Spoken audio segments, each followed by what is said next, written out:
Coming to you live from the top floor of the OBB Corporate Tower in downtown Coral Gables.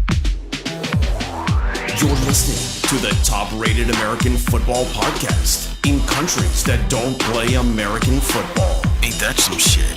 These are the Orange Bowl Boys. Brought to you by Ed Morse. Join the over 2 million people that are backed by Morse. Visit edmorse.com. Here's Toast, Roman, and Scoop. Welcome to the Mario era, chapter 73. 73, it's the Mario, it's Mario. I got nothing to say. Oh, we got something to say. We got something to talk about today, Ro. You know what today's episode is? 73. Well, yes, it is. It is, but there's something else. Today is the Orange Bowl Boys annual episode. We do this show every single year, and this is the year. This is the show for 2023. Hangout session. You know what we're talking about today? No. Today, ladies and gentlemen, is the Orange Bowl Boys annual Blue Chip Ratio Show. Oh, yeah, I saw that come out today. Baby. You're at 12th, right? 12th best Blue Chip Ratio in the 60s, which should get it done, theoretically. We're at 61. We're at 61, so we'll run down the list. We are 12th. There's 15 teams that qualify. Oh, no, sorry, more than 18 teams that qualified. Bama at 90, Ohio State at 85. Georgia at 77, A&M at 73. What an utter disappointment they've been. Yeah.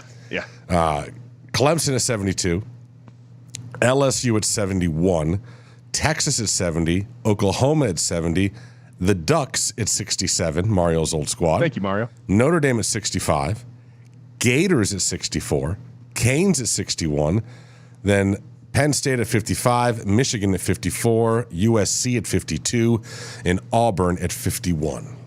So the magic threshold is over 50. Miami gets there. They got a little buffer, too. You know, you're in the 60% range. That's going well. I just laugh because Alabama's at 90. 90. And the only reason why they're at 90 is because they have to get a kicker and punter, and they never rig. And then, you know what? That probably keeps Nick Saban up at night. He's all like hot and bothered around the corner, you know, tight. You put a lump of coal in his ass, he'll come out a diamond. He's wound up tight, that boy. That Nick Saban boy, he's wound up tight. He's probably so pissed that punters only get like 3 stars. That's the only reason why he has a 90% blue chip ratio. Oh my goodness. Listen, man, he's got the highest blue chip ratio, but the man's been on he's been on a bit of a drought in terms of national titles. Yeah, so, I know. Damn Kirby. He's got Kirby broke the curse. Kirby sitting there at 77%, outperforming him. Kirby broke the curse, man. The actual Nick Saban staffer that actually does well against Nick Saban. They had been putrid. They were like 0-72 versus Nick Saban. But, you know, Kirby Smart outsmarted him. I guess you needed somebody smart to do it. Literally and figuratively. So hopefully. I mean, listen, last year we were on this list and went 5-7. Yeah. So. Yeah. Wind out of sails. Grain of salt. Wind out of sails. This is what it sounded like metaphorically. Ready? Listen. Mm-hmm. And just died. Wind right out of the sails. Just awful. Yeah. Just right out of the gate. Yeah. You know the bar is low, though. The bar is low. We're still too soon. We're still in the off-season mode. Glad to see, and I think it's going to happen this show. We're going to have a little hangout session. But you know, it's getting closer. I mean, we're in June. You get July. Okay, listen, ball starts in like August, first week of September. So yes, it does. Football's going to be here before you know it. Yep. Boo. Camp's going to be opening up in just about, I don't know, I think the countdown's been going on. We're under 100 days now until kickoff, so it's going to go by fast. I saw Mr. Underwear in The Voice, Joe Zagacki and DBJ. They were actually like doing an interview or like part of their show in the IPF today. So you know, there you go. You know, it's inching a little bit closer. Listen, and there's Scoop. It's going to be here before you know it, especially if you know you're about to spend the next 3 weeks traveling the world and everything. Oh, that's me. You're going to get back, and damn, that's you, baby. That is you. Yeah. Definitely traveling the world. Going to see the Baseball Hall of Fame. Speaking of baseball, little disappointing end for our Miami Hurricanes to lose in the regionals at home. Texas squad. Hey, it wasn't a huge surprise. You know, but here's the deal. and we said it, we knew it all along. Great fun team to watch this year. They won twice as many games as they lost. That's good for baseball, especially Division I baseball, especially the ACC, right? You get hot at the end. They didn't get hot in the end. They gotta revamp their pitching staff. they pitching coach, pitching the last 2 years. Now think about this, Toast Scoop.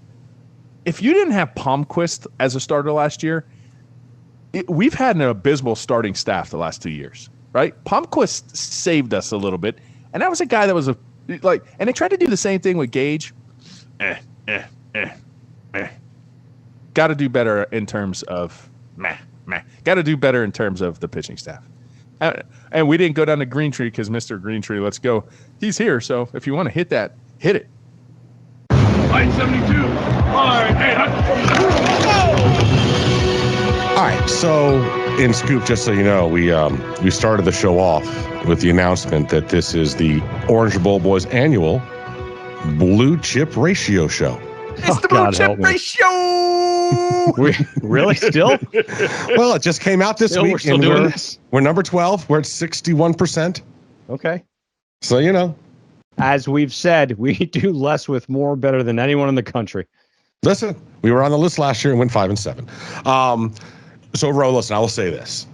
And, I mentioned that you got to change the methodology in terms of who you're recruiting for pitching.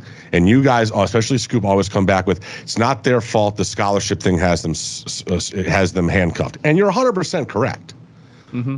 But you have to be innovative and think of a way to get around that. Or what, we just throw in the towel and why even bother? Like, you need to be focusing on kids that you can develop over 4 years that aren't going to see the field as freshmen because they're not good enough. But by the time they're sophomores and juniors and seniors, the weight training and the coaching, they're now aces of the staff. They're now guys that are going to get drafted coming out of college. But you've got to change it. I mean, you've got to find those diamonds in the rough. You can't. You don't have the firepower to go up against Vanderbilt and the SEC schools in terms of scholarships. So instead of just giving up, you've got to be innovative and think of a way around it. And Vanderbilt does it. Listen, they're a private institution too, so they got that same kind of they have $1 billion endowment, bro. And exactly, that's how they get around it with the endowment. So what you're suggesting is Miami's got to get a little bit more innovative. They got to fall under the blue chip ratio. Listen, good pitching will always beat hitting. I told my boys this, and I was working with them today. I'm getting over the pitchers staring us down when they strike us out. Bro, I'm at the point you guys throw 100 and you got pinpoint control and nasty tunneling pitches. It's not hard to strike us out. I'm going to just tip my cap and say, I hated striking out. Deep down, I always hated striking out. I played at a high level. But at this point, I see the pitches that you're throwing. If you're staring me down after that's like just opening up a bottle, right? Just opening up a can of Gatorade. That's how easy it is to strike me out these days. You throw 103, bro. If I hit a home run, that's like a miracle against a guy throwing a $103. These pitchers got to relax, chill out. You can strike out anybody. I'm still impressed with Wake Forest pitching, by the way. I was literally blown away, and that's when I realized we were in trouble. As good or better than Vandy 2 years ago? I think Vandy, that staff was special. Rocker, and then you had Leiter. Leiter? Yeah, Jack Leiter and Rocker. Kamari. That staff was special. But I don't know. Wake's it's just dirty. Yeah. It's dirty. And look, it's Wake Forest. Wake Forest. Yeah. I know. I like the kid with the hair. They're kind of the same, honestly. Wake Forest and Vanderbilt, it's like the same thing. Yeah. Same colors. It's the same. Same academic level. Totally. One's a Demon Deacon. The other one are the Commodores. That was a great band back in the day. The Commodores. Yeah. We going down this road again? Yeah. Apparently, yeah. We going down music again? We're gonna go down Motown. Let's go. I mean, honestly, I could start the show with it every week. We could do it. We could do a 15 or 20 minute segment on music. I just got back from a showing. I tell you what, hysterical, right? So it's a, I don't know. I'm not going to name names, but some sort of producer, right? And we literally we did before we left. He's like, "Hey, you want a shot tequila?" Oh my goodness! Oh my goodness! Kid you not? In the driveway. Yeah, brilliant. I was like, "Yep, yeah." Nice. This is what we did before every show. I have a shot of tequila. It was warm. I wish it wasn't, but it was fine. Yeah, you can't say apple gross. Fine. Well, if it's really good tequila, you can do it warm. That's right. It was from the agave plant. So You're not doing fucking gold warm. Oh my goodness. When's the last time you had gold? I had probably the worst night of my life with Goldschlager. Mm-hmm. And it was cold. I'm pretty sure it was cold. I don't know if it was cold. No, I meant Cuervo Gold. Oh. I was talking about Goldschlager. We were talking Goldschlager. No, Cuervo that Gold. Stuff is like that syrup.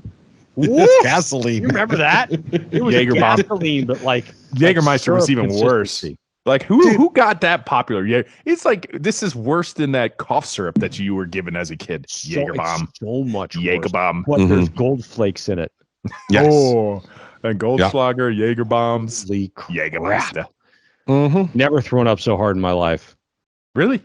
I remember the night. Oh, no, because I was pretty sure. Maybe not. That may have been worse, bro. That may have been worse. Yeah. That was a bad night. That was a bad whole next day. That was Rusty's. I didn't have a sip of alcohol for a month. Now we were rockers, right? We were in a rock band. This was Scoop's stripper night. Mm. Yeah, no, it's exactly. And it's not the way you think. It's it's not. No. He would not let go of a pole in a parking lot for like an hour and a half. I'm like, you got to let go of the pole, bud. We got to go home. just come on. Broken. Oh, that chick did me wrong. He got woo. He got Epsteined. I got Molly bad. She tried to Epstein his ass. Oh my goodness. It's terrible. That girl was taller than Roe. Yeah, she was like 6'3". I could still pull her out in a lineup, in an FBI lineup. Hey, we have somebody that's been running this G-bomb campaign. A total ring for the last 20 years. Yeah, I could body count. She's got a body count. Can you figure out? Yes, I can. She was really tall. That's her. Oh my goodness. Kind of reminded me of the Beverly Hills Cop 2. Mm-hmm. The tall blonde. Yeah, Brigitte Nielsen. That Nielsen. chick. Yeah. Red Sonja. Red Sonja. That was her. Was that not her? With long hair. Yeah, but no, she had long hair. Goodness. Stroke 9 sucks. Stroke 9 sucks. Well, they did. I mean, they came out. They had 2 good songs. My Little Backpack and then that 9/11 song. Who Wants to Kick Some Ass? That's it. That's all they had. God. Our guest is here. Yes. Bring him on in. He'll do the rest of the show. He's awesome. All right, so coming up next, going to talk to our guest, Brian Moorman. But first, got to talk to about all of our partners. And, of course, we always start with the good folks at edmorse.com. And if you're looking for a ride, looking for something new, then you can either go to edmorse.com, travel to any of their numerous dealerships across the country, and have Teddy and his whole crew take care of you. Price protection promise, best service department around, and millions of South Floridians or the rest around the world could not go wrong when they're going ahead and getting backed by Morse. So edmorse.com. You have sweaty balls. Let's not pretend that you don't. It's the summer. It's June. It's hot. And you know what you need? You need to be revitalized with Manscaped. They have all the products that you need. You can go ahead and trim those bad boys right up. Get that summer cut. Get that summer dude. Not for the top head, but for the boys downstairs too. Use a promo code OBB and get 20% off. That's huge. Great Father's Day gift is coming around the corner. Not only is that a Father's Day gift, it's also a Mother's Day gift. Manscaped. It's what's for dinner. I'm surprised you didn't say bottom head. Oh my God, he was going there. Yeah, but it's not your head. Yeah, it's not your head. It's not. Yeah. I mean, I hope not anyway. But you take your package or you take your balls, and then we move it along to packages. And you get your packages for making money at beatingthebookie.com. BTB is raking it in. Look, we've got the NHL playoffs, the finals now. We've got. I know that they have NBA stuff on the site as well, and then. Baseball is coming up to the All-Star break here pretty soon, right? And then he'll crush it for the second half and roll you right into football. So beatingthebookie.com is where you get it. At beatingthebookie on Twitter, Instagram, TikTok, all that good stuff. Follow them. Fantastic follow. He's got all kinds of opinions on living PGA. We'll get that into that another day. Wow. All right, everybody. So as you can see, we have a special guest today. He is I'll be honest, Brian, I didn't realize how long of a career you had. Congratulations on that, man. You were over a decade in the league. Two-time Pro Bowler, All-Pro, a punter extraordinaire. Ladies and gentlemen, Mr. Brian Moorman on the podcast with us. Yes, sir. Hey, we always say quite a reception. Kickers are people too. Yeah. I'm going to get it out of the way. We're going there right off the bat. So your last name, have you ever read the BYU Code of Conduct book? Because Scoop says it's riveting stuff. I can't say that I have. Okay. That's everybody wants to know that question. Right. Yeah. It's blow your mind type of stuff. Here we go. Like you can't, it's hard for me to understand how people like exist that way. It's wild, Ben. You got to look it up. I probably should. I mean, and now there was a time when in Buffalo, I think one of the PR guys said, "Hey, hey, do you mind if I put out the Book of Mormon?" I'm like, I really don't care. When he's talking about my stats and all that stuff, I was like, whatever. I mean, it has nothing to do with it. But it is funny how many times people will ask me, "He's like, hey, is that are you Mormon? Are you really Mormon?" I'm like, "Are you serious?" Really? You think because my name is that, I love my religion so much that that's the deal, you know? You changed your name to that. Yeah, of course. Why wouldn't you? Yeah. All right. So one of the reasons why we wanted to bring you on was because you were it's got to be the greatest hit in Pro Bowl history. I just can't. I mean, I forgot that there was a time when in the Pro Bowl they would actually play football and tackle people, because that doesn't even, you've gotten rid of it. But I also want to tread lightly, Brian. I don't want to cause flashbacks or PTSD on this. Do you mind if I play the audio of this? Feel free. It's all right. All right. Very good. So, I might start switching, but don't mind. I just want to make sure. Exactly. So make sure we have paramedic. We have a paramedic standing by. So there he is, right there. What good am I going to do over here? I don't know. You can go right through the camera, right? There you go. Yeah. This is from 2006, right? I think it's 7, isn't it? 7. Okay. I don't remember. He can't remember. There's the PTSD. Here you go. Here it is. Yeah. Brian Moorman is going to fake it on the run, and he's going to come up short. Sean Taylor. Phil, you talked in the first half. Remember Reggie Wayne got out of Sean Taylor. Brian Moorman going back out onto the field, and that is why. Congratulated Sean Taylor. Classy move, man, going back. You got right back up. You got right up. You pounced up. Well, I had a feeling that he was probably celebrating a little bit. I was like, man, I cannot be that guy. Cannot sit there and let him think that he's got me. And I was like, I'm jumping up. And then I was like, hey, I'm going to go out and say, hey, nice hit, And plus I wanted to know I was up. I mean, I realized you hit a 170-pound guy, but it was all cool. I mean, it was a clean hit. Everybody asked me, he's like, well, why did you do that? Is it dirty? I was like, no, it was clean. He couldn't have hit me any cleaner. His face mask was right here in my chest. And I mean, and literally I have a hole in my jersey to prove it. I mean, with some of his face mask paint. So that's how hard he hit me, by the way. So it was legit. I want you, because obviously being the recipient of that, we've had a debate because the game has changed. It's changed a lot. And I don't know if Sean Taylor has the same efficacy if you blunt his aggressive play style. Do you agree? I know Sean was a freak. He was an absolute specimen, and I would love to get your take on that. And seeing him league, what the respect of what the rest of the league had with Sean. But I don't necessarily think he can't do that today. I mean, you said it was clean. Yeah, it was clean. In my mind, I'm thinking they're going to find everything they can to throw out that guy from the league after that hit.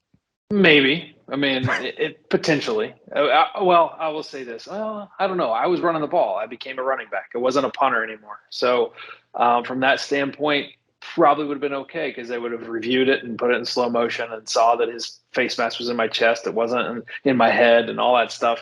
And I'd say that all the time. He was 2 inches away from knocking my head off. I mean, literally, my head was still in Hawaii. There's worse places to have your head. Yeah, well, right. I mean, yeah. True. But in reality, I don't know, to answer your question. I mean, he was a player of that era for sure. But the type of athlete that he was, I mean, these guys, they're such great athletes. They adjust, and you have to adjust in this game now, and they have, and they are able to do those because they're so athletic. They can go and not make those hits that they used to make, where everybody loved to see. Right? It was they did them on ESPN. It was like the biggest hits or whatever. Those, I don't know what they called it. Because I think I made it a couple times, and those guys would knock me out because they loved the punters and the kickers getting killed.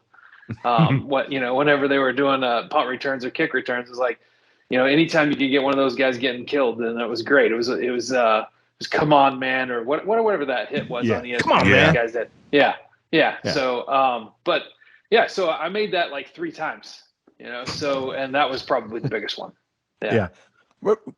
At that point, when you come off to the sideline, obviously a coach had to call the fake punt. Okay, so we'll tell you the whole story, the whole deal. So during the week, the Patriots were the coaching. That was the coaching staff that year, and obviously we're in the same division. And Coach Belichick and we were talking on the sideline, and we worked the fake. We practiced it during the week, and the punt came up, and he looked at me, he goes, "You want to run the fake?" I was like, "Yeah, why wouldn't I? I mean, I love running fakes. I mean, for those that don't know, I was a track background. I love to run. I mean, and that was kind of my specialty in Buffalo. Love running fakes. I was like, if Bill Belichick asks if I want to run a fake, you better believe I'm running a fake. And so I get out there, and I look up there, and everybody's just standing there. Nobody's going to be faked out. And I'm like, oh, shit. I'm like, nobody's going to be faked out. I'm like, I'm going to the sideline, literally around the sideline. But what Bill told me before I went out there, he goes, listen, if it's not there, just kick it away. Just kick it. And I'm thinking to myself, I can't do that. That's our play in Buffalo. I mean, we had basically a run punt option fake. And if I do that, Coach Dron, Dick Dron was our coach, he's going to be like, really, Brian, you're going to run our play with the Patriots. Awesome. I'm like, nope, I'm running this shit. I'm going to run it. And so but when I saw that, I was like, nope, not running it, running out of bounds. I'm going to get killed. But then John Lynch kicks Derek Brooks out, and I don't know, it was just a reaction. I cut off that block, and I thought, I'm getting this first down, and then I'll go down. That was it. I mean, I cut off that thing, and it was over. You cut back to the inside. Ever. Yeah. I mean, did you see Sean or no? No. Never saw him. No, it was a flash. I can still remember a flash of blue. That was his helmet. Or his jersey. His jersey, I guess blue, it was. His he had jersey the was red. Blue. He had the redskin helmet, and he had the blue jersey. It was a flash of blue, and then that was it. And he had the yellow paint in my jersey. Yeah. Yeah. Oh, the crowd and the announcer, a young Greg Gumpel. I mean, nobody. Yeah.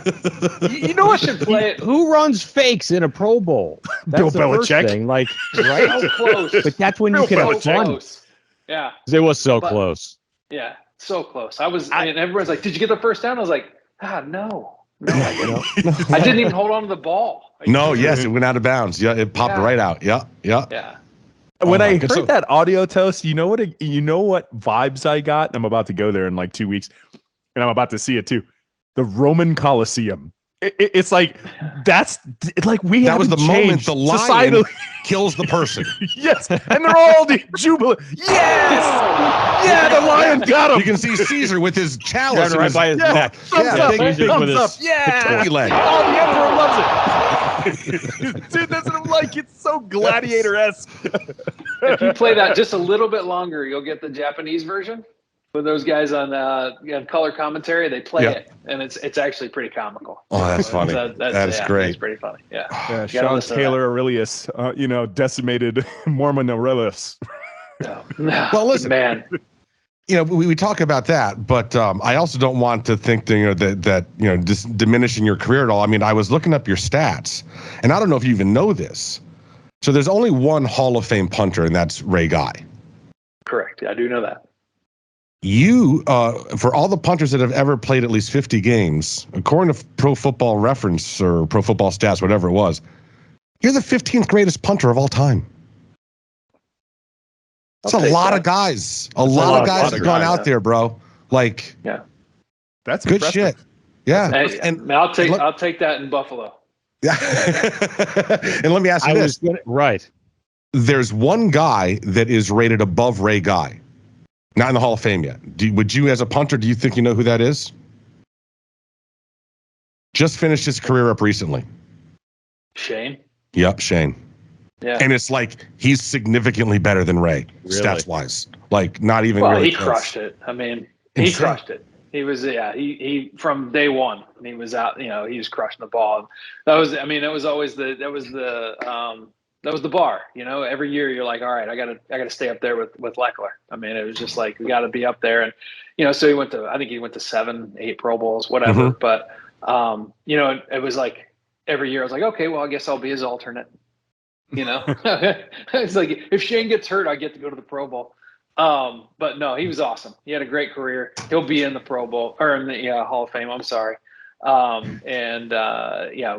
a great career he had, and just and a better guy too. Awesome guy to talk to, and yeah. So if you played in New Orleans, now I know that you ended your career. You end your career in Dallas? No, I went to Dallas for a year, and I actually ended up back in Buffalo. Okay, so what were your stats in Dallas in comparison to Buffalo? Were they better because of the weather? No, I didn't actually. If I'm being completely honest, I didn't have the best year in Dallas. I mean, I didn't punt that great, and I actually punted when I went back to Buffalo. It was just one of those deals that timing and everything else. But I punted better in Buffalo the next year when I went back. Let me ask you. This is Dallas anyway. Yeah, as someone that grew up playing soccer and was a goalie. At what point, seeing the evolution of what punters have been able to do in terms of angling the balls, and not just for out of bounds, I mean, getting them to have backspin so they would bounce and come back. I mean, who would you give credit for kind of opening that door? They almost turn it into golf shots. Yeah, I think everybody thinks that, hey, you've got this best, this excellent spin. I think it's about 50-50 personally. But I will say this. When the Aussie rule kick came in, or whatever, which some guys call it the flip-flop kick, some guys call it the Aussie kick, whatever it may be called, that changed the game in punting for sure. And that I would say I put that to like Darren Bennett, back whenever he came in. Hunter Smith took it. Shane Leckler, he started doing it. I was stubborn. I was like, I just don't feel comfortable. I'm not really feel like it's consistent, blah, blah, blah. So like my first 9 years in the league, I was like, nope, I'm going to keep doing the angle kicks, going to the corner. And so finally year 10, I said, all right, I'll try it. And I did. And I'm like, wow, this is the best kick ever. Are you serious? Consistent. Yeah. I got this Happy Gilmore thing. Yeah. My mind is so, he's Shooter McGavin trying to emulate the Happy Gilmore, when he's crossing his feet, he's out there trying to do the Aussie kick. Like, I don't like it. Yeah, I mean, I did. I tried it, but it was until I finally figured out what grip I wanted to use. I was trying to do an underneath grip like everybody else, and I kept just ripping them out of bounds. I was like, I'm going to make a fool of myself. And then I finally figured out I'm going to do this other different grip, and then it was money. I mean, it was a 40 to 45 yard punt every single time and never miss hit, and I was like, what was I thinking? I should have been doing this my whole career. And I probably would have had more inside the 20, but honestly, even when I started doing that, never had more inside the 20 than I did the 1 year I was still doing my normal coffin corner. You are a specialist, and the NFL is the apex predator of football sports in the whole world. From the specialist standpoint, what did you feel like the margin of error was for you? Was it razor thin? Was it always this consummate pressure to perform?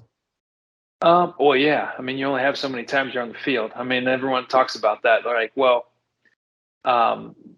there's so much pressure on everybody else on the field and everything else. Like, well, everybody else gets a chance to make mistakes and nobody realizes it. But I might get 4 kicks in a game. If I shank 2 of them, I mean, I'd probably lose my job, or at least I certainly am stressed about it. I don't know how many times I would go home after a game or I'd leave the game and I'd go straight in and watch film and be like, I got to figure out what I did wrong. I mean, and I maybe only had 4 or 5 kicks, but those, if I had one bad one or 2 bad ones, it's like there's risk. I mean, you just don't know what the coaches are thinking, or is there a chance that maybe they'll bring guys in on Tuesday, which is our day off, and always know that there could be guys working out, and you don't want to lose your job. You're like, okay, I got to figure it out on Monday, maybe Sunday night after the game, and make sure that I'm in there. Or I'll show up Monday and be like, hey, I just watched film. I think I figured it out. We're all good to go. And then you better hit the ball well on Wednesday when you have punt team. So, yeah, I mean, it's just there's certainly a lot of pressure there every week. And it just depends on how you're doing, if you're in a rut or whatever. I mean, I tell people all the time, is like I had like a run of the first 3 years you're trying to prove yourself. And then I had kind of like a honeymoon period of like everything was going great. When it was alternate for Pro Bowl for a couple of years, went to the Pro Bowl for a couple of years, alternate for Pro Bowl a couple of years, and then all of a sudden I'm trying to prove myself again at the end of your career. And so it's like the bookends. The beginning of your year you're trying to prove yourself, or beginning of your career you're trying to prove yourself, and the end of your career you're trying to prove yourself. So it's interesting how that works, and because at some point they're going to try and replace you, always. You're going to become too expensive, or maybe there's just, you think, oh, you're losing a step, whether it's a receiver, or running back, or a punter, or kicker. You're losing a little bit of power, and so they're going to try and replace you. So you just got to be on top of your game. So as a coffin corner specialist, and we had the best punter in the country the past 2 years. Was he here 2 years or 3 years? He could have been here. I think 5 years. He's been here 5 years. Yeah, he's been here. But anyway. Lou Headley went to New Orleans. I think I talked to you about him. Right. Brilliant. Yeah, we did. Yeah. From Australia. And is that style of kicker. And he's pretty incredible. But you being that specialist, do you have a single kick that you can think back to that you say to yourself, yeah, that was the best I've ever done it? Hey, yeah, I do actually. When I say I came back to Buffalo, I came back in the middle of the season. It was 5th game, something like that. We were playing against the Bengals, and it was my first game back. I had left for a year, and then I went to Dallas, and then they fired the guy they had there and brought me back. Just long story.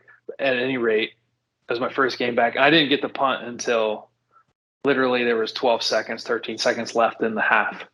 And I can remember, the crowd went crazy and whatever, and said, hey, welcome back kind of deal. And I thought to myself, good God, don't shank this thing. I do not want to shank this punt. And I just, stayed smooth, stayed slow, and hit that ball. And I think I timed it at like a 5.8 hang time, went out at the 1 yard line. Crowd went crazy. It was awesome. And that was like, in terms of timing and just hitting the best ball I'd hit in my career, that was it. And that's the one I remember the most. The welcome back Cotter. You could have walked off. You could have gone into the locker room and never come back. Yeah. Exactly. Welcome back. Absolutely. Yeah. Welcome back. Welcome back. Yeah. Yep. Welcome back. Let me ask you this. And I think you made just a couple of questions ago kind of answered it. But by the time you get to the NFL, how much coaching do the kickers actually get? Or is it pretty much like you're on your own to figure it out? It depends on the team. Sometimes they have like a guy that, it's always good to have an extra pair of eyes. But, when you're there, and I tell kids that I help now to this day, is like, listen, when you can, and even my own son, when we're talking about, he's trying to learn to throw and maybe wants to be a quarterback or a long snapper, which is I really want him to be, or other things.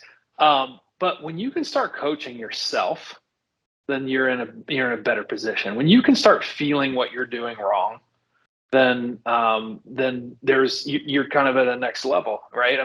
So you kind of coach yourself, but it's always good to have that extra pair of eyes. Now specialists are always together.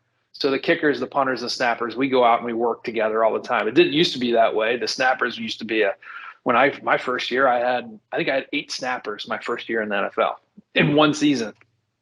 Wow.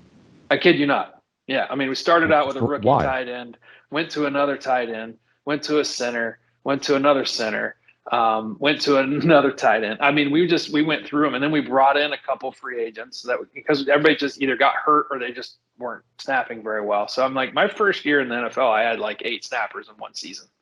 So how can you get consistent that way? So I got lucky, they stuck with me, and luckily it was, I had a great first eight games and then struggled a little bit, and then they let me continue on, and the rest was history. But at any rate, you just kind of work through that kind of stuff, and yeah. I'm wondering how many other position groups outside of the punter and kickers are going to grow up and hope their kids are long snappers. No, probably not very many. No, but it's a great career, man. It is a great had career. One for like 75 years, the same guy. Dude, Denny was there forever. I actually, what's funny? You bring him up. His brother is my only guy that I threw touchdown passes to. Stop it. That's awesome. No, I kid you not. John multiple? Denny's brother, Ryan, is my guy. That's who I would throw touchdown passes to in my career. How many two? Yeah. I almost had a third. We just missed it in Miami, actually. I think we had a busted play, and we were running around, and he's like, and I was like kind of running crazy, and I think he thought that I wasn't actually going to get it off, and he was like, he stopped, and I threw it, and I was like, what? But yeah. So we had a pretty good connection there. And it's funny to me, and people always, some people get it, some people don't, some people see it, some people can't quite put it together. Brian's for all accounts, a really, really good athlete. And you watch the video with Sean, and you think to yourself how small he looks, how slow he may look, right? And it's just a total misconception or lack of awareness on how big and fast these other dudes truly are. Because if any of us were to race, I mean, maybe not me, but if any of us were to race Brian today, he'd kick our ass. Maybe not today. Maybe not yeah. today, but then anyway. Yeah, you would. You got us.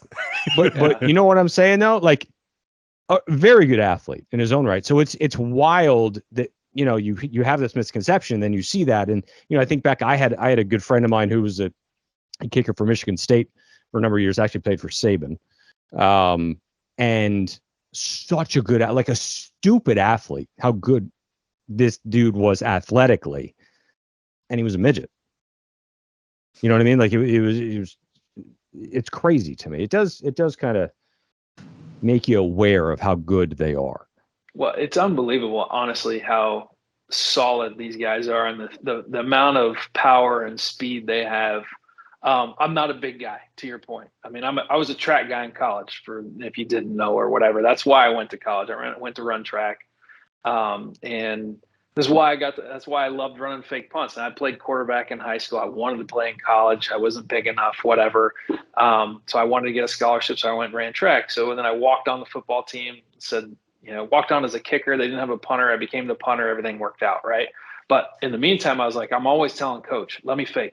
So I ran some fakes in college, got to run fakes in the pros, and got to throw some touchdown passes, all that stuff. But then I get to run the fake in the Pro Bowl. To your point, Sean was, I don't know how tall he was, 6'3", probably 6'3", 6'4", yeah. 250, 220, 240, something like that. I'm 6 foot. I'm a $169 all wet, But yeah, I mean, I can run, but these guys, they take hits every play, and doesn't faze them. I can't walk the next day. I mean, literally can't get out of bed from one hit. I mean, that was a big hit. I'm telling you, Jonathan Vilma hit me one time. I faked that to Ryan Denny. I threw a touchdown pass. I faked that. We did a quick fake field goal. I rolled out one way. I threw the touchdown pass. He just shoves me. I thought he just shoved me. He hit me. I would say, actually, I thought he crushed me. You watch the film, he shoved me. And I literally, every bone hurt in my body the next day. Every single bone. I'm like, the Hurricanes are just happen? How do these guys get up? Hurricane. Yeah. Well, it's Hurricanes beat Brian's ass out there. Yeah. So there you go. There's another Hurricane story. Yeah. I mean, he about broke me in two by literally pushing me over. Yeah. So that's how Hurricane's got something against Mormons, apparently. Like, there you go. There you go. Here's the thing. Our code of conduct book, Moorman code of conduct book, not necessarily similar. Yeah, I don't think we have one. I bet we do now. Mario's got himself a conduct book. Brian, let me ask you this. You were talking about how special teams guys kind of were a unique little clique, hung out a lot. NFL, whether you agree or not, for safety reasons, are doing their best, it seems like, to eliminate the kickoff return. And basically eliminate, guys like Hester and like not seeing those guys in the league in that play. As a special teamers, does that kind of tweak you, or do you understand and you're like, you know what? Yeah, it's just the evolution. I don't know. I mean, I don't love it. I mean, I think being around special team coaches for as long as I was, they're going to find creative ways around it. I mean, squib kicks or, corner kicks, low kicks, that even punting wise. Now, obviously it's not a rule for punting, but they've changed so many things. Like especially when I came in the league, special teams coaches like hang time and direction. That's all they wanted. Well, now they're like, hey, if you can kick it on the ground or, kick a line drive and hit the ground, let it roll, and we can get 55 yards and all net, I'm good, or the boomerang kick or the banana kick or whatever they want to call. There's all kinds of things that these punters are doing that we couldn't do, or we didn't even try. It was about, we didn't even do the Aussie kick, good God, that was, if you didn't have it spiral, you were terrible, when I came in the league. And if you look at the net punt yards now, when I came in the league, my special teams coach, Danny Smith, was like, he would preach to us in practice, 37 yards net will lead the league. If we can net 37 yards, you will lead the league and you'll go to the Pro Bowl. When was the last time? If you net 37 yards in this league now, you're fired. You don't have a job. I mean, I thought he was going with the other F word there. Yeah. Yeah. Well, that too. I did. I thought we were going right down that road. Yeah. So for kicking, I mean, you mentioned Devin Hester. I mean, that guy was feared. I mean, I feared him. I mean, if I was going to kick against Devin Hester, it was like I'd lose sleep the night before the game. And I was like, if I can, I just want to kick it as high as I can to get him a fair catch, everything I can. And me and our gunners and all of our cover guys, we'd be talking about it. And it's like, if we can get out of this game, if we can net 38, 39 yards of punt with this guy, that'd be amazing. So he's electrifying and it changes the game and fans love that. So you asked me, I don't like it. I don't really love it. I think that I don't know how much safer it's going to make the game. I mean, it's just going to, I think that they should just have left that alone. But because they're going to find ways around it and they're still going to return the ball. And honestly, I think it's more dangerous whenever you squib kick it because either guys let up or they're just running down just like they always have and they're still going to return the ball. Any really great tackles in your career? On somebody breaking loose? Do you ever tackle Devin Hester? No, thankfully that all my other guys that are on my team tackled him before I had to. Nice. Yeah. Thankfully. Actually, I had really good games against Hester. I really did. I had some really good games against Chicago. It was those games like Dante Hall, too, against the Chiefs. Man, he was one of the best returners. I had great games against him. I even got Deion Sanders a fair catch one early in my career, which was cool. So some things like that, I don't know. Sometimes my best games came against the best returners. I literally just got this premonition. It just dawned on me. It's like, when as a casual fan, you watch somebody fair catch and you just get this consummate, okay. That's boring. Right. And let's go to commercial. Yeah. And meanwhile, the punter's like, I got you to fair catch that, bitch. Yeah. Throwing a party at the house after. I have so much more of a fond appreciation, especially when our punter for the Hurricanes gets somebody to fair catch a ball. I'll be like, yeah, take that. Yeah. Oh yeah. That's a big amazing. deal, man. Hell yeah. Now I know. We never looked at the other side of it. Yeah. Knowing's half the battle. We never looked at the other. We didn't take the punter's feelings into consideration. We got to do better with that. That's right. You should. We should. You know what I love, honestly? The whole setup that Brian's got behind him. Mm-hmm. I need one of those. I need one of those. Like the whole, like the cases with something behind me. With your name on it? Well, maybe just a photo. Maybe we'll have you know what? I'll put a photo up of me and Roe on some stages. I'll make it like, it'll be like a throwback. Those are the two. That's my pride and joy, I guess. That's actually the one. The white one is the one that Taylor hit me on, and that's the only one that's framed frontwards, by the way. Oh. That's so. There's yellow paint right up on the corner there. That's from his face mask. That's amazing. That's awesome. Yeah. That's why I framed it frontwards. Yeah. Did he sign it? No, I didn't. Honestly, never talked to him. I mean, we just didn't got see up each other afterwards. Yeah, and they just stopped we're at in the different hit, but locker rooms. Yeah, they stopped at the hit, but no, you bounced back quick, went over there, and was like, "Good hit, man." Do you remember what you told him? That was exactly what I said to it. I said, "Hey, nice there hit." it is. You know, I just wanted him to know I was up. I mean, it was like, you can't know I'm down. I mean, right? So, yeah, I'm still here. But it was a Pro Bowl, so I was like, "Hey, you know, I mean, we'll have fun with it." And he was It's like, not like you got a reaction. He realized it was me. Yeah. It's not like you got a reaction out of Bill Belichick over there. He just probably like looked and gave the same smirk face he always does. What did he say? I tell you what. He didn't say. I can't remember him saying anything of the game, but I have the most respect for him because obviously we play him twice a year, and the first time we played him that year, it was in Buffalo, and I'm at the 50 or so, and I see Bill Belichick running at me, and I'm like, what? Why is he running at me? You know, and I'm kind of looking around and sure enough, he stops me. He's like, "Hey, I never got to tell you after the game. I didn't get a chance to talk to you, but I just wanted to apologize to you for calling that fake." And I was like, "Are you kidding me, Coach? Like, you asked me if I wanted to run it. Like, hell yeah, I wanted to run it. It's like, not your fault. I don't blame you." You know, he's like, "Okay, cool." You know, so I thought that was pretty cool. Yeah. So I had a lot of respect for him then on out, and I already did. I mean, I think he's one of the best coaches ever to coach in the NFL, obviously. Being in Dolphin land, being in Finn country, you have to have respect for him. And I know a lot of times when they're your rivals, you want to kind of like take shots, but that's, you also don't want to tug on Superman's cape. I mean, they kind of had a run in the AFC East for a while there. So really same thing. Really respect what he's been able to do. Now it's been a little bit tougher for him since, Mr. Brady's not there. So that's my question. Just a, an honest opinion. And I don't want to hear it's a combination of the two of them.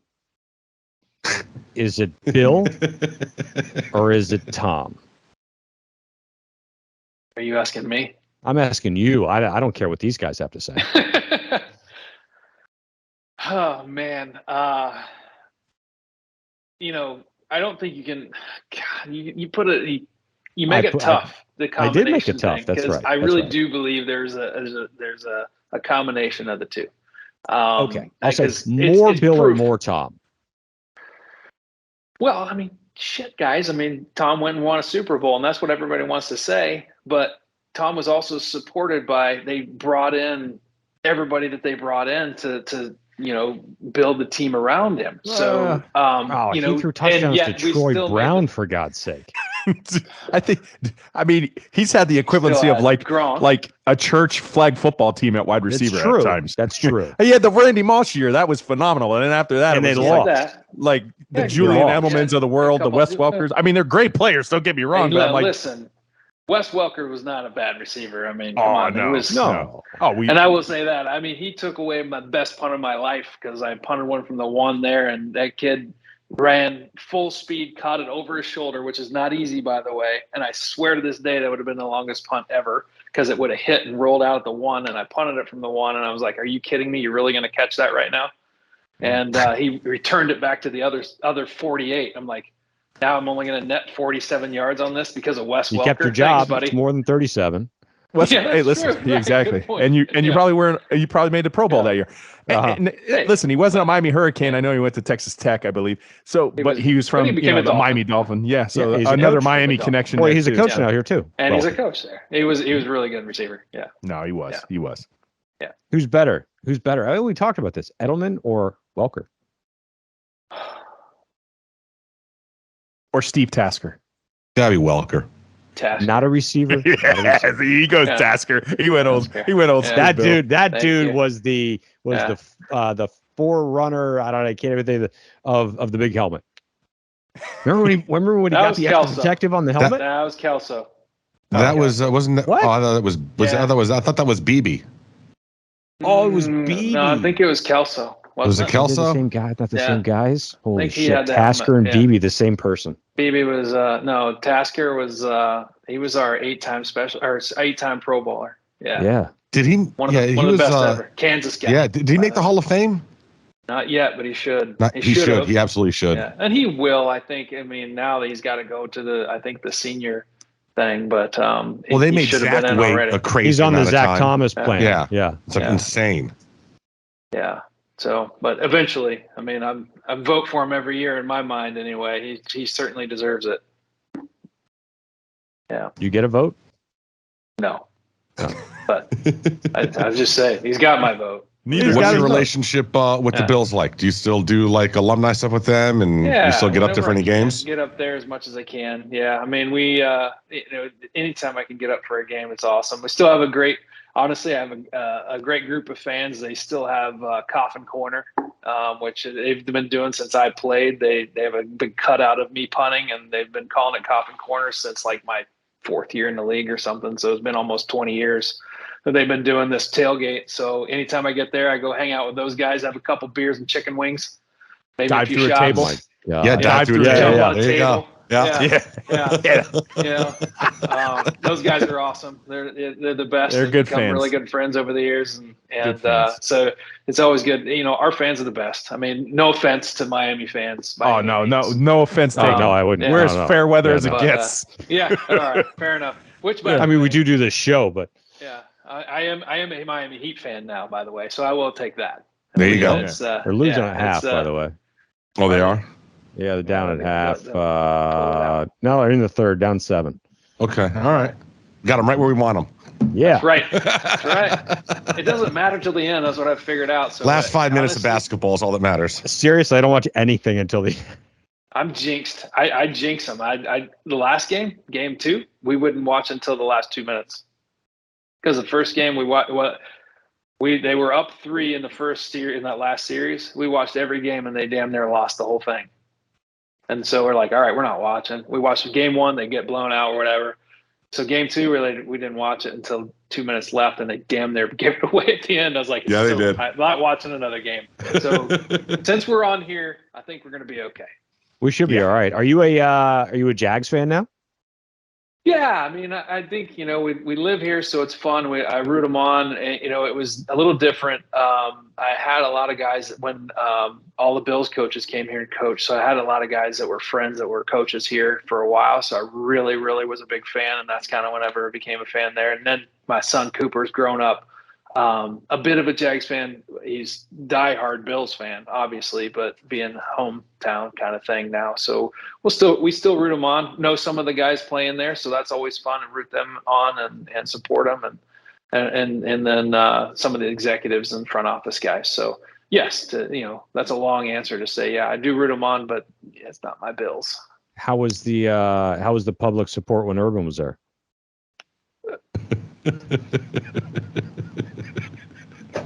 How much public support can he have? I mean, Yeah. I mean, we're Miami. Is that a good answer? Yeah, I don't know. I think he had more public support in that bar in Ohio. Yeah, that's what I'm saying. I mean, that video was circulating. What a disaster. And it just shows, man. I mean, you clear them out after a year, and all of a sudden the team has life, and they make the playoffs, and now the sky's the limit for this. They're finally going in the right direction since the Brunel years. They are. I'll tell you, Doug Peterson's he's really good.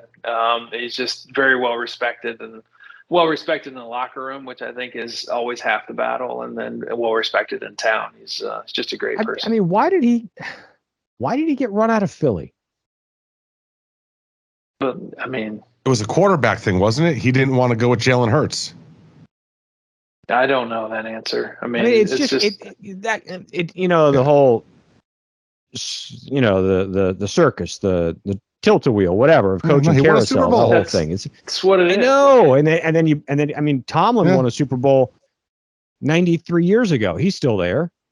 Well, I think there's certain owners that they like the stability, and then there's certain owners that don't realize that what turnover does. And when you get a new coach, you're going to turn over a big part of your roster, and it's going to take a little time to build back up. So if you have some patience, it's going to always work. And I think that was part of the problem when I was in Buffalo all those years, is we just kept turning over coaches, and it was like every 2 years. I mean, I went through 5 or 6 coaches while I was there. And I kept the team picture from my first year, and I crossed off guys' faces every year. And I was like, that just to remind me of how lucky I am to be where I am. And by 2006, 2007, I had crossed off just about every name. I think there was like 2 or 3 of us left. Wow. Every face. I'm sorry. Yeah. You mentioned the Heat, and as much as we all love Spo, you can look at his career And if he was at any other NBA team, you can look at like 2 or 3 years where he would have been dismissed. Sure. And because that's just the way. But you know, certain owners and presidents are different, and they believe in and that's just the difference. You know, it's the guys at the very, very top. Big believer in it. Yeah, stability. Yeah. So for everybody who's listening out there, and we've told you this and we've preached this or whatever, you got to give Mario time, okay? Brian's telling you got to give Mario time. He gets this year. That's it. Stop it. Year two. Yeah. Balanced. Yeah. Well, listen, Brian, thank you very much for giving us like 45 minutes. Oh, is he going to do 5 questions? 5 questions? Sure he does. Brian's fun. Oh, fuck yeah. Let's go. You have time? Thanks. Yeah. Let's do it. Go. All right. You did shots of tequila with me earlier. Questions. All right. First question. What is a song that immediately makes you think of a movie? There's so many. So many. Terrible songs.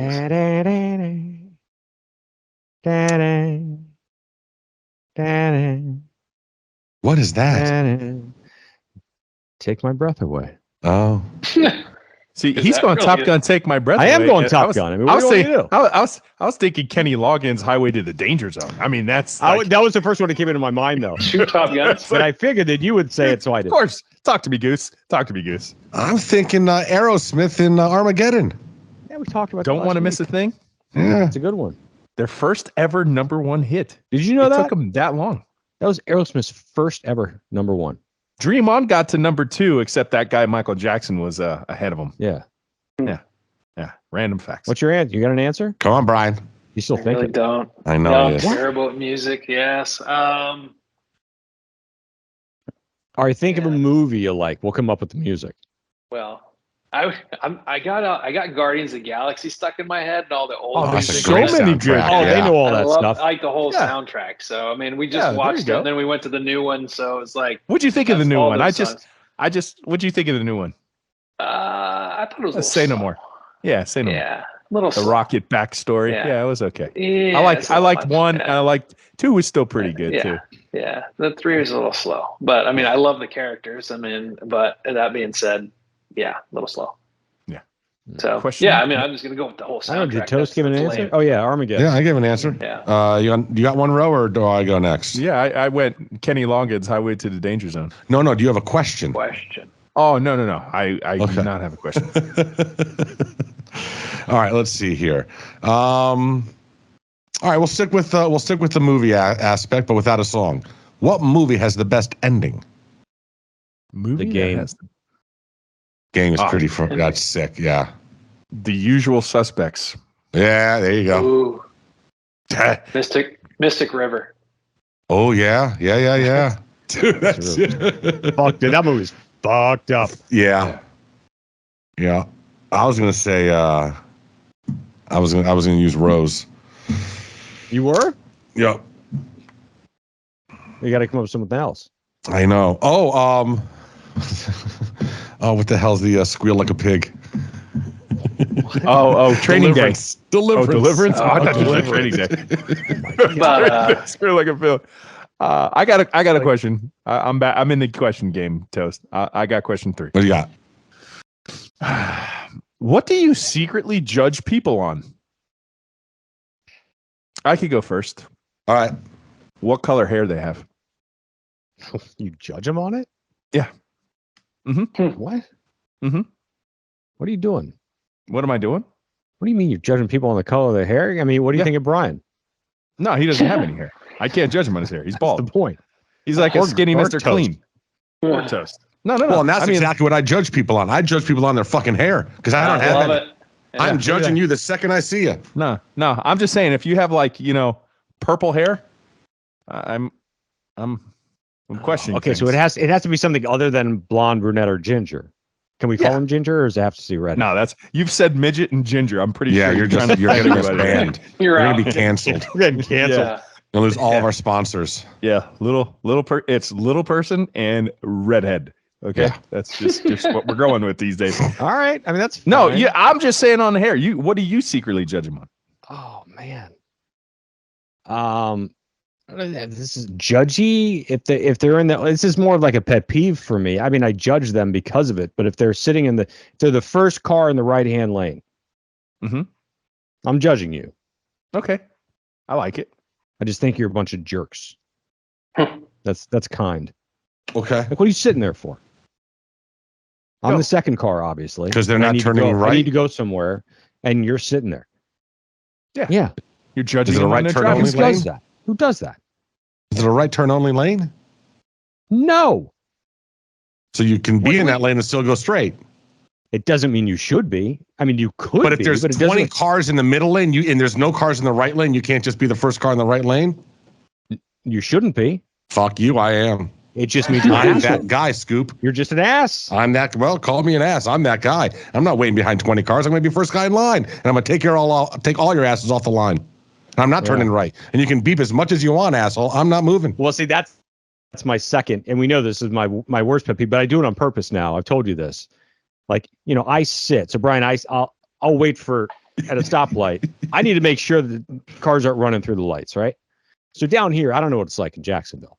Down here, most everyone on earth is impatient down here, right? So it'll turn green, and I'm telling you, it's not half a second, not a quarter of a second. It's a millisecond. Some asshole behind me is already honking the horn. They're beeping you. Yeah. They got purple hair and they're from New York. I can't. They've got purple hair and they're from New York. And I'm like, not Buffalo. That's different. So what do I do? What do you think I do? That's not New York. You sit there. I sit there. I'm going to sit here now. Yeah. Oh, you're going to creep through the line. Yeah, totally. 100%. Yeah, absolutely. That's the best. Yeah, that's me too. And my wife's always like, "Would you go already?" Yeah. No. Like, no. They beeped at me. Yeah. So Toast just fought with Scoop's answer. I don't know. What do you secretly judge people on? Hair, me? you said. Hair, I said. Hair. Yeah. You know what? Along your lines, Rusty, it's the people at the airport that cut in front of me to get their suitcase at the baggage claim. Yeah. You could judge those people. Yeah, I will judge you all day. Yeah. That's his not even his real name. That's his other real name. That's his other nickname on top of his name. name. Use the wrong name? No, you're totally fine. We let our real names slip here and there. I got a fun question for. All right. Well, hold on. I had another one. That was based on that. The people who are in anywhere in public who have their phone on speaker and they're having a conversation. Oh, yeah. I judge you. And what I judge you the most about is that 99% of them are talking into the earpiece. Yeah. None of them talking to the bottom. They're all talking up at the top. Yeah. I believe that is why Nextels no longer exist, the walkie-talkie feature. I can tell you exactly why Nextels don't exist. Well, we've told you the story before why Nextels no longer exist. Too many people got in Rose's predicament. Yep. That was the design flaw. That was design flaw. All right. Number 4. A fun little question. What instantly ruins your hamburger? I will go first. If it has the word veggie in front of it, then it definitely ruins my burger. Okay. It's a good one. That's a good one. I have a controversial one. What's yours, Brian? Mine? Yeah. Mine, if it's red in the middle. Ooh, okay.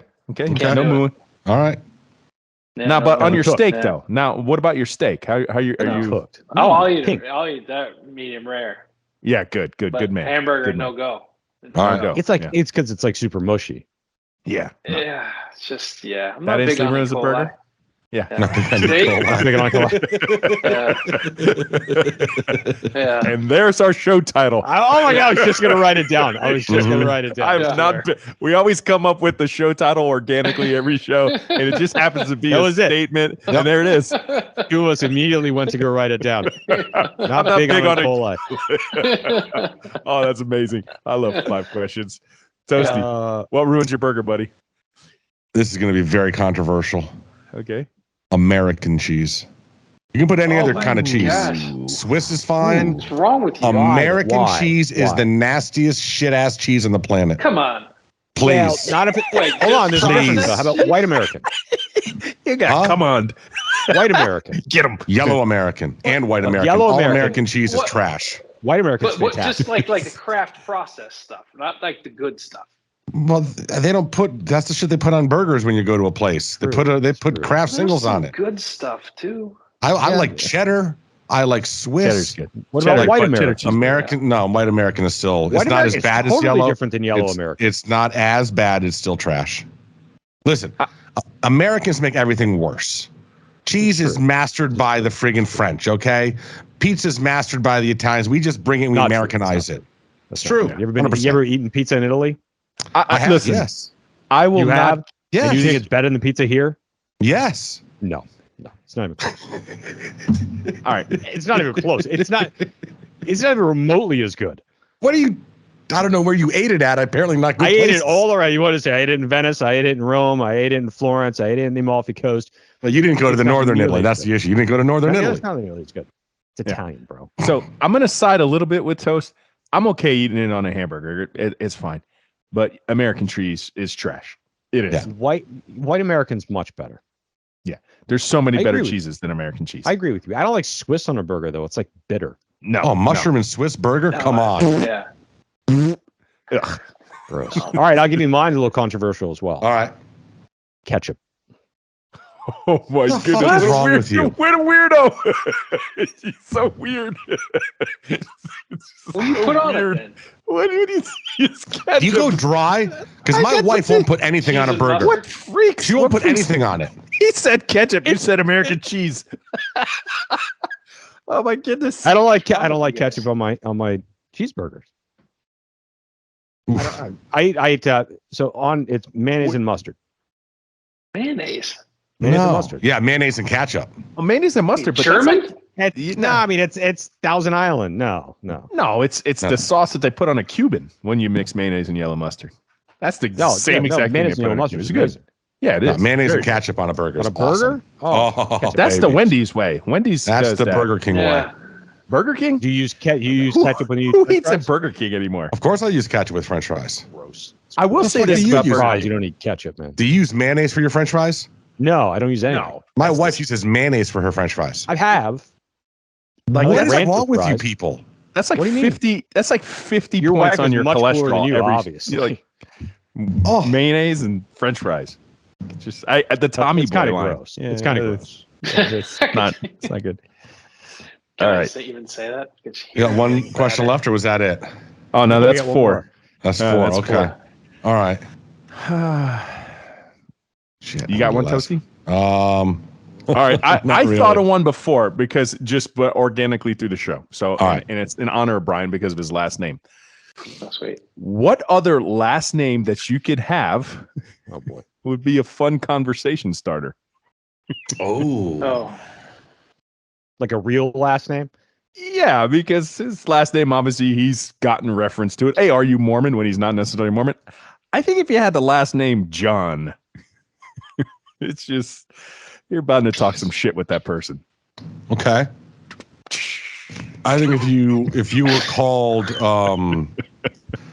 Thomas Aycock. Acock. Aycock. Aycock.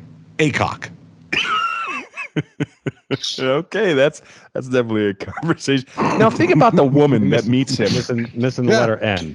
Now think about this. She meets Well, him, her last name would be Beaver. yeah, Merry Christmas. well, there you So go. the Get two first answers. she goes on a date, she likes him, she's getting that twinkle in her eye, and she's like, wow, this could be the guy. You know, this Tinder app's pretty cool. Hey, what's your last name? Acock. So I'll be Mrs. Acock. All right, Mrs. Acock. Okay, gotcha. Her name's Mary. Mary Aycock. Yeah, there you go. Mary Aycock. All All right. right. How about the last name Butts with 2 T's? First Butts. name Seymour. I mean, that's such a classic. Seymour Butts. Have you seen like the town hall stuff where they put the random names in there? And like the guy's up at the front and he's calling these random names, speakers to come up, right? Yeah. And they do all the, my cunt and Seymour Butts and, all this stuff. And he's just has no idea what's going on. No one's walking up to the podium. They can't figure it out. The best. I'm the one setting the that's, names. That's like Beavis and Butthead stuff. That's childish. All right. We were talking. What we talk about? What was Scoop that stalling. You know this, right, Toast? I know he's was the stalling. Just say it. Come on. He can't think of one. He's so bad at this. Oh, I had one. Oh, I didn't know. I thought How I have you didn't not do one. said like Dickinson yet? Dickinson. There you go. There you go. Just give him something. Just give him something. There you go. Oh, Brian. I've already got the name. I mean, Yeah, so there you go. You used me there you for go. the question. Yeah, so there you go. Moorman. I mean, Are you Moorman? Yeah, that's so like. Who's the Okay. originator? Yeah. Yeah. He wrote the book. Let's Brian, thank you very much. I got to be on I got to be at MIA airport at 4:30 in the morning, so we got to wrap this bad boy up. Football workouts I got to get up at 5, so I'm not There that you far go. behind you. So middle school Listen, football, boys, we got to go get them going this year. So Yeah. Thank you very much for being so generous with your time and giving us basically like an hour. Really appreciate it. We had a absolute blast. I enjoyed being on. I appreciate it, and anytime. Yeah. All right, so Ro, you're getting on out of here. So Yes, we'll be seeing you, I guess, in a few weeks. So it'll be myself and Scoop and whoever else we can wrangle up over the next few weeks. We're gonna have some fill-ins. I've Good. already got I would a hope couple. so. Yep. And next week, you and I are definitely going to do at least like 10, 15 minutes on Live Golf and PGA. 1,000%. So, because lots of stuff to talk about with that as well. But once again, thanks to Brian Moorman. To the whole OBB crew, Discord you that we're all going up to Ohio for Colton's wedding. See all your asses at the airport tomorrow and at the bar tomorrow night. And until then, go Canes! Go! Bang. That's another episode in the books. The Orange Bowl Boys are brought to you by Ed Morse Automotive Group. Visit edmorse.com.